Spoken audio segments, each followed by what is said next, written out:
Halo kawan cuan, untuk bahas berita forex hari ini, aku akan membahas nih mengenai salah satu kejadian yang paling ditunggu-tunggu para pelaku pasar dan juga kamu kan, yaitu mengenai hasil keputusan dari rapat FOMC terbaru The Fed. Nah sebelumnya disclaimer on ya, ini hanyalah hasil analisa fundamental aku dan bukan saran trading, sehingga risiko trading tanggung masing-masing ya kawan cuan. Kawan cuan, akhirnya ya The Fed sudah merilis kebijakan moneter terbarunya tadi subuh. Nah jadi di kebijakan moneter terbaru ini, The Fed itu kembali memutuskan untuk menaikkan suku bunga lagi. Namun kali ini dengan besaran 25 basis poin dan tidak jadi 50 basis poin seperti yang sebelumnya diisyaratkan oleh Jerome Powell, ketua The Fed, saat ia berbicara di hadapan Kongres. Nah, kenaikan 25 basis poin itu sudah sesuai dengan ekspektasi analis dan pelaku pasar. Mengingat kalau kenaikan 50 basis poin itu terlalu besar dan riskan menyebabkan kejadian seperti Silicon Valley Bank terjadi lagi. Nah, jadi dalam konferensi pers malam setelah The Fed merilis keputusannya, Jerome Powell, selaku ketua The Fed, itu menyampaikan beberapa pernyataan yang cenderung bernadanya cukup dovish.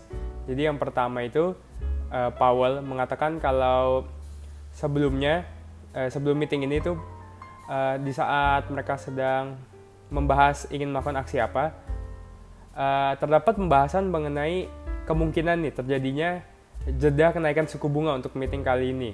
Nah, dengan adanya pernyataan dari Powell ini kan ya, yang ia mana sampaikan, ini menandakan kalau sebenarnya anggota The Fed juga sudah mulai takut untuk menaikkan bunga secara agresif.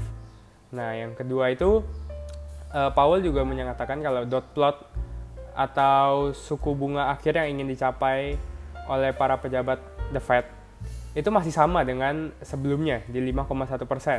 Padahal saat di hadapan Kongres, ia menyatakan kemungkinan jauh lebih tinggi dibanding 5,1%. Nah, mengingat suku bunga sekarang setelah naik 25 basis point itu menjadi di angka 5%, maka bisa dipastikan hanya akan ada satu kenaikan suku bunga lagi nih tahun ini.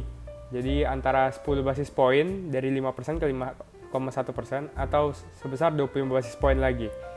Dan kenaikan satu kali lagi ini tuh tentu berbeda ya dari beberapa minggu sebelumnya di saat Powell bilang masih dibutuhkan beberapa kali kenaikan suku bunga lagi mengingat inflasi masih sangat tinggi.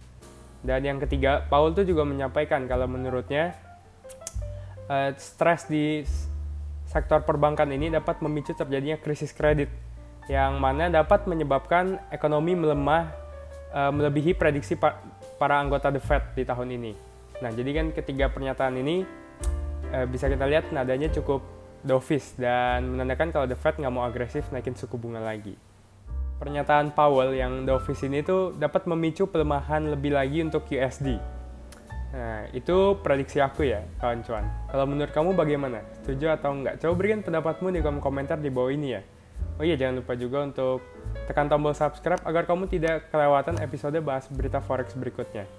Dan juga jangan lupa untuk follow aku di IG, YouTube, dan juga TikTok di rw_berita forex. Terima kasih dan sampai jumpa dalam waktu kawan cuan.